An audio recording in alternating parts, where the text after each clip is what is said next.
Welcome to Appleseed Prep. This is the natural point of aim episode.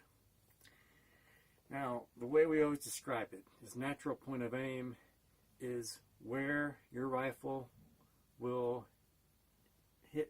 make hits if you'll just let it. Now, that's not particularly helpful, I think, when you're trying to figure out what exactly is natural point of aim.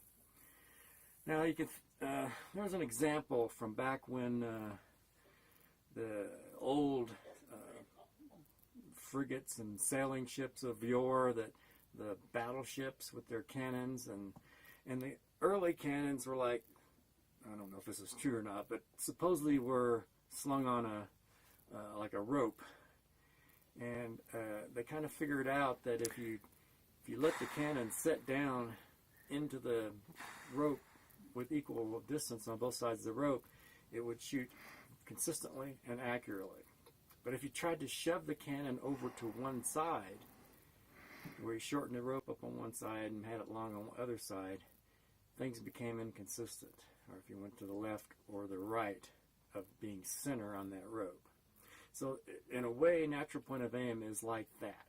Because what they found was that rather than muscling over, you might say, muscling that cannon muzzle over on the supporting rope, they actually created the carriage, and they then rotated the whole carriage from left to right. So let's look at prone. Shooting from prone, you'll get down into position with your steady hold factors. You're typically going to be positioned such that your spine is at about approximately a 30-degree angle to your target. And finding natural point of aim is going to be refining that angle to your target, your position with respect to your target. And the way you find natural point of aim is you get in your position, you've got your steady hold factors, you've gone through the first 3 steps of firing the shot, where you've gone down to where you've done the exhale. Then you close your eyes, inhale, exhale again, open your eyes, and you see, okay, am I on the target? Now, if my target is, when I open my eyes, if I see that I'm off to the right, I'm going to have to, or off to the left, I'm going to have to shift myself to the right a bit, my point of impact to the right. And the way you do that is you leave your elbow positioned. You don't move your elbow, you rotate around it with your whole body. So think of it as a turret at that point, and you're rotating your whole body around on that elbow. Now, if you're, the other direction, you have to shift to the left or to the right. Shift your point of impact to the left, you have to move your hips to the right. So you're moving your hips, rotating around your elbow. Now, if you find that your point of impact is up, or it's too low or too high, then you need to move your belt buckle forward, and that will scrunch things up a bit to where your point of impact comes down. And if your point of impact is too low when you open your eyes, you squish your belt buckle back, extending yourself back, and that raises the muzzle up. So you're working your whole body as if it were a gun turret, with this elbow being that constant. Now, the other positions are all the same concept. So if you get into sitting, your elbow again is in effect the pivot point, even though it is on your knee. So down through where your knee is supporting your elbow is kind of your pivot point. And again, you're being that turret, rotating around your elbow point and shifting forward and back to get that position. It's the exact same process. You do the first 3 steps of firing the shot. You get to where you do your respiratory pause. You exhale. You close your eyes. You inhale. Exhale. Open your eyes and see if you're on target. If you're not on target, you shift your body left or right to get that natural point of aim. Now, in the sitting position, to change elevation, to get the rifle lower, you can extend your elbow further below the knee, and you can also reposition the buttstock. There's nothing sacred about where the buttstock is in your shoulder. You can bring it up higher or lower in your shoulder to get that elevation change you need. Kneeling, same thing. That's pretty much a sitting. Again, your pivot point is kind of on your elbow.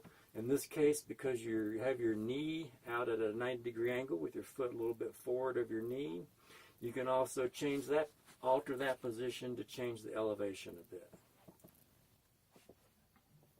Now standing, it's a little more difficult to work through the natural point of aim process because you've got so much movement. But it's the same thought process. And what you do is, in this case, you're starting at about a 90-degree angle with respect to your target.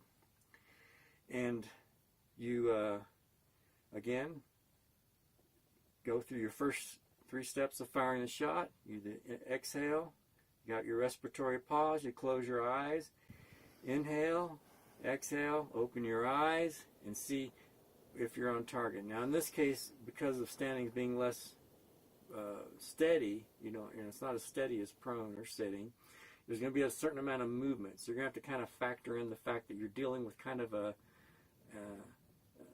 you're looking for the center of where your movement is at. And on standing, in order to shift left and right, you're moving your rear foot, you're pivoting around your front forward foot, and you're moving your rear foot left or right to rotate your gun turret and get that natural point of aim. And if you need to make changes to the elevation, if you need to push the muzzle down a bit, you bring that rear foot forward a bit. If you need to bring the muzzle up, you push the rear foot back. Now, this natural point of aim is probably one of the most crucial concepts of what we teach at Appleseed. And it is going to be essential that you get your natural point of aim, especially on these 400-yard targets. Because this bottom row counts double on the score. So you need to hit every one of these. And you've got 5 minutes to do it. There's no reason not to make sure you've got your natural point of aim on every single target. You can check and recheck that. You got plenty of time. Now, you may think this natural point of aim is like it's such a hassle to work through that whole process. And what you'll find is that as you become better and better at it, is you'll be able to drop into position, and when you check your natural point of aim, you're going to find as you get more accustomed to it, you're going to be closer and closer to being on target when you drop into position. Now, we find that there's other shooting sports or other gun riders that have talked about natural point of aim. In paintball, it's becoming increasingly well known as one of the features. And in paintball, they're thinking of their body again as this gun turret. A lot of times it's a running and moving gun turret, but a gun turret nonetheless.